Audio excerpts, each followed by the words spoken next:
Feeling stuck? Yearning for more? You're in the right place. This is Midlife Moxie with Nicole Hate, where you're going to get a weekly dose of courage, clarity, and maybe a little bit of chaos as we navigate our best chapter yet, midlife.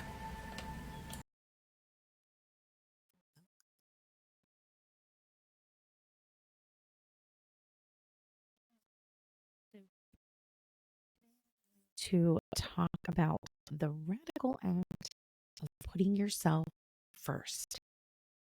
I'm going to talk about giving you a permission slip to do that, but I really want to empower you to give yourself a permission slip to do the things that you want to.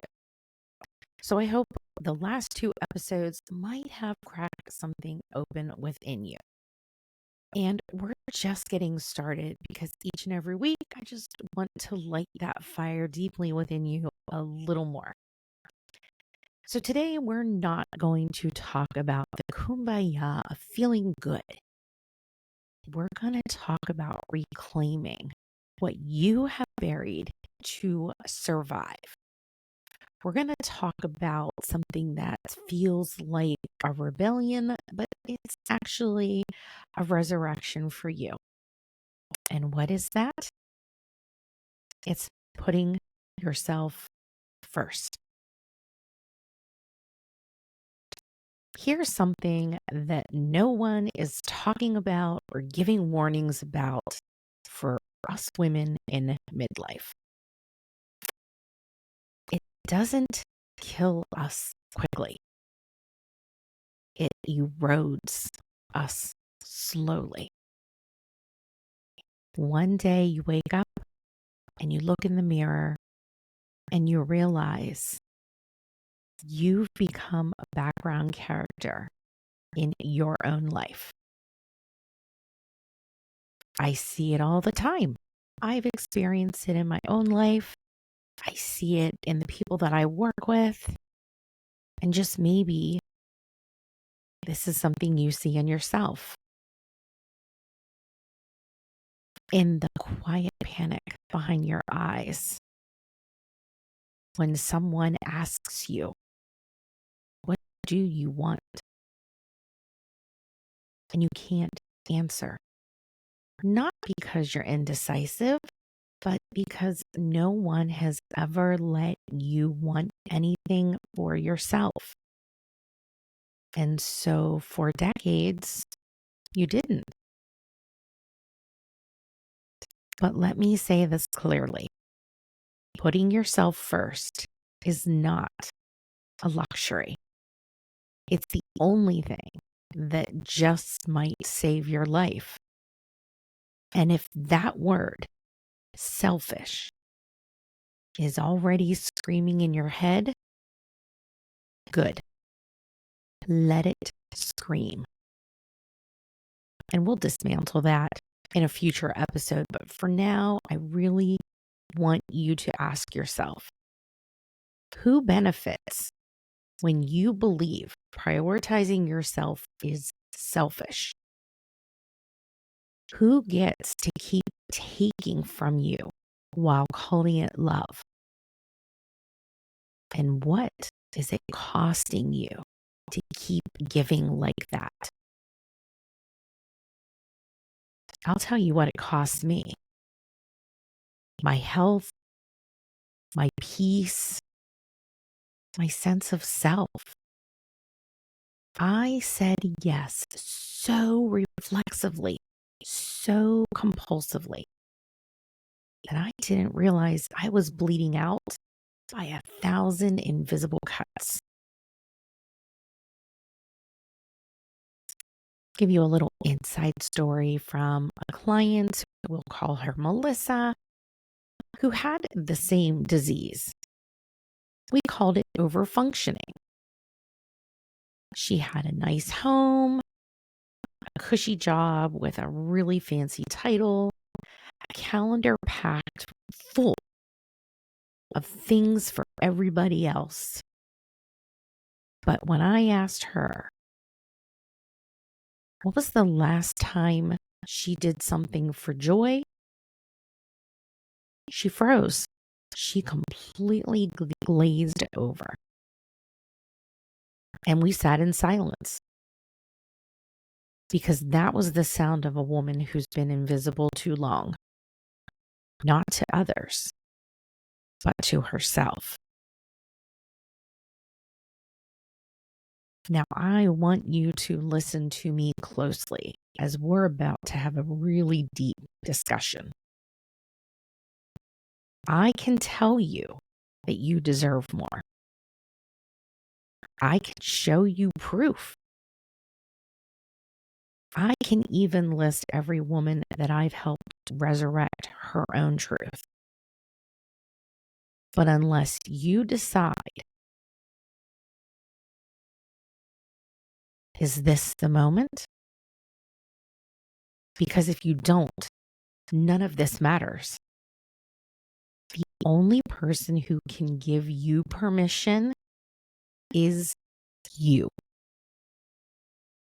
not your partner, not your kids, not society, and certainly not me.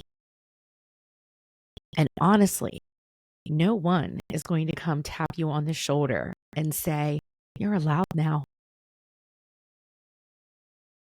So let's make this official. If you're waiting for someone to hand you a permission slip, here it is. But that slip is signed by you, sealed in your truth, stamped with your rebellion. Because here's what putting yourself first actually looks like. And no, it's not getting a mani-pedi or even going for a spa day. It looks like saying no without backing it up with a 300-word apology. It looks like reclaiming an hour of joy for you and guarding it like it pays your mortgage. It looks like asking for help before your body forces you to. It looks like not rescuing everyone, and especially if they didn't ask. So for Melissa, it started with painting. Just an hour a week. But that hour became sacred. And it was a reminder to her that she was not just a role. She was a woman with color in her soul. And you know, I sometimes wonder what would have happened had Melissa not taken that class. It seems so small, right? Just a painting class, something probably would get brushed off by other people, just an hour. But I've sat back and I've watched enough women return to themselves to know that it's never just anything. The class provided her oxygen. It reminded her that she could create beauty without anyone else benefiting from it. That she could do something for no other reason than it just made her feel alive. And a few months later, she told me that she walked into her kitchen and she felt a bit like an outsider in her own life, but quickly reminded herself that she didn't have to be. It all starts by making small, sustainable changes. I know you've heard this before, but it's so true. It's things like saying no to last-minute meetings, leaving the house alone on a Saturday morning, even if it's just to go breathe. It's letting your kids see you refine the art of rest, not because you're sick, depressed, or even defeated, but because You're finally understood, and rest is your right. And here's the part that I want you to hear the loudest. This doesn't make your life fall apart, and it doesn't make you feel less loved, and it doesn't make you selfish.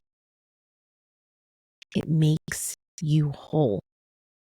And in being whole, you can become so much more present, more honest, and more powerful than I think you might ever allow yourself to be.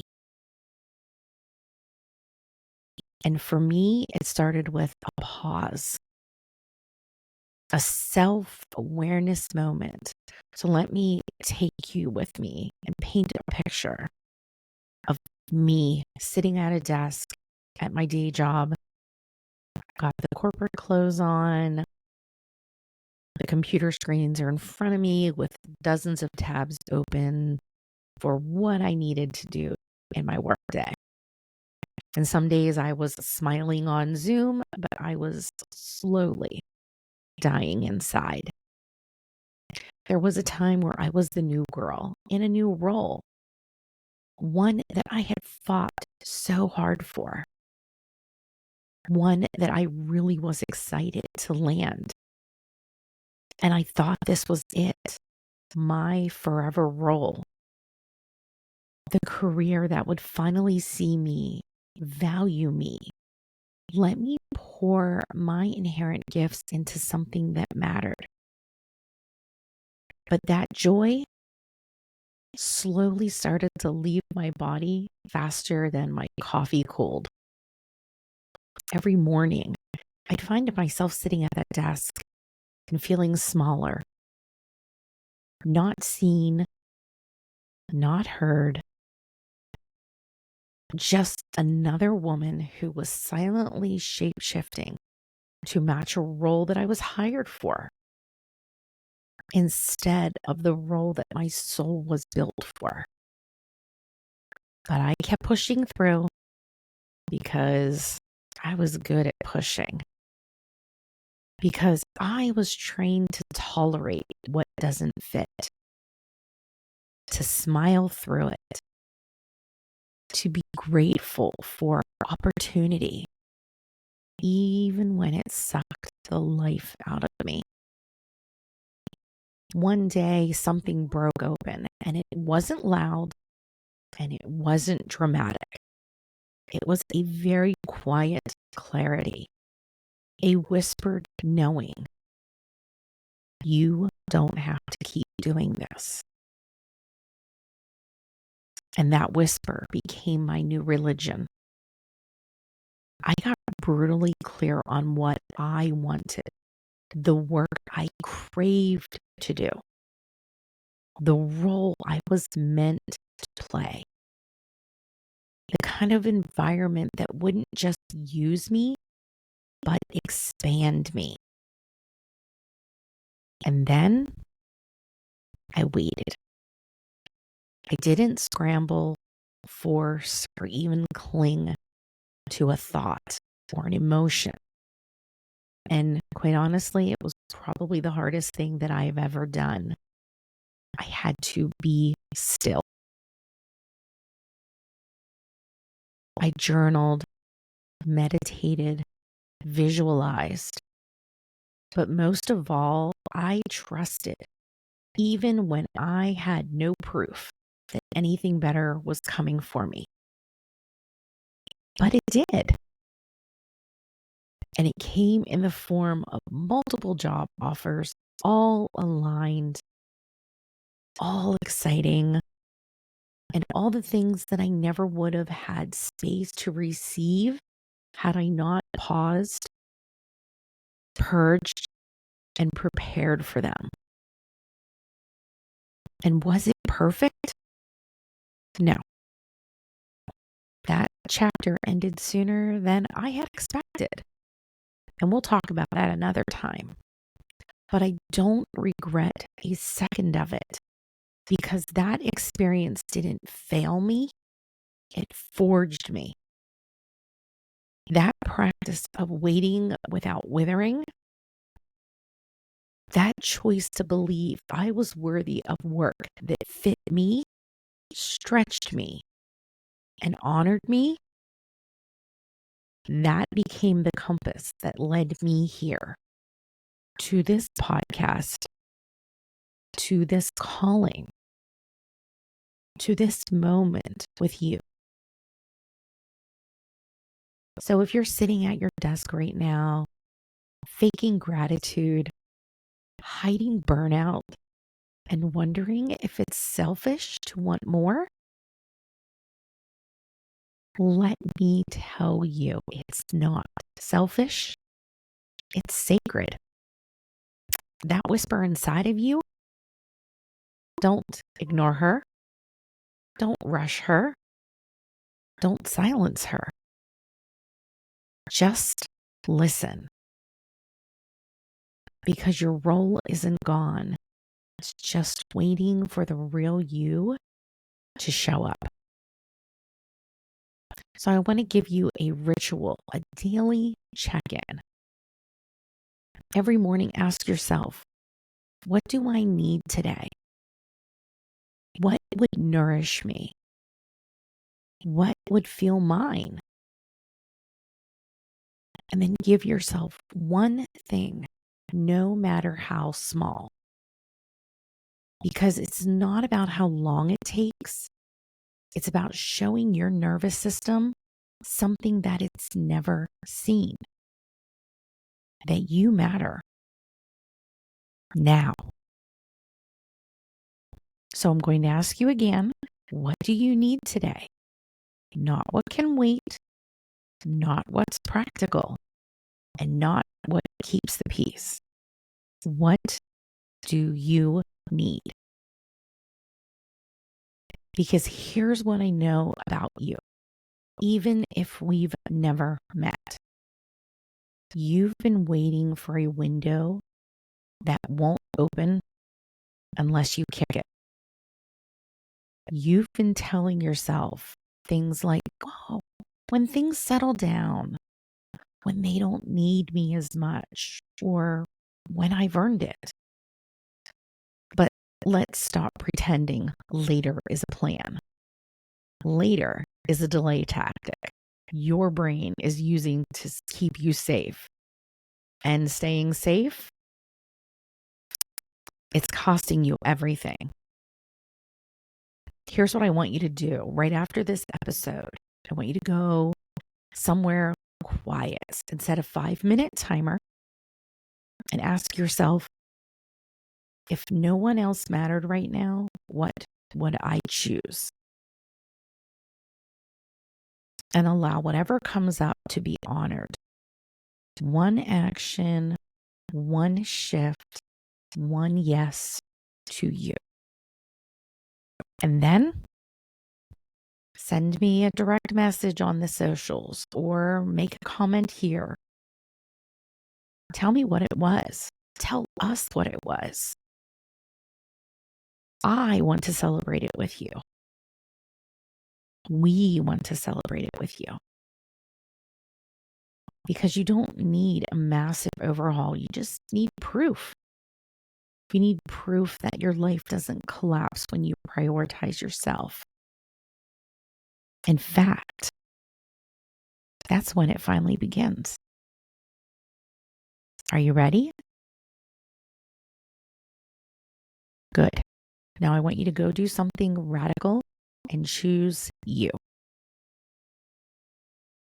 And a final parting word that I want to share with you, because I do get this question asked of me often, and I think it's something that you can probably grow on here.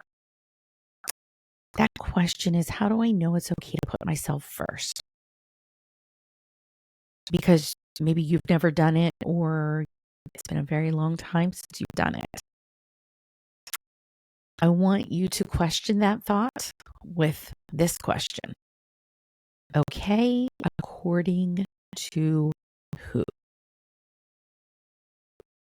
Because if you're still waiting for someone to tell you that you're allowed, I promise they're not coming. There's no more waiting, no more shrinking, no more sacrificing yourself at the altar of being the good one. You don't need a reason. You don't need approval. You don't even need courage. You just need a decision. The decision to stop burning for people who would be just fine in the dark.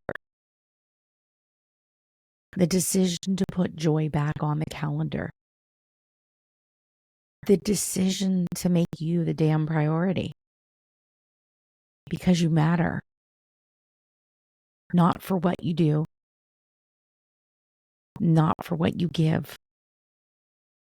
But because you exist. And that is reason enough. If this landed, I want you to send it to a friend, another woman who's maybe been saying someday. Leave a review. Get on my mailing list. Join the Facebook group. Links are all in the show notes. I want you to take one sacred hour this week and give back to yourself. And remember, you're not broken.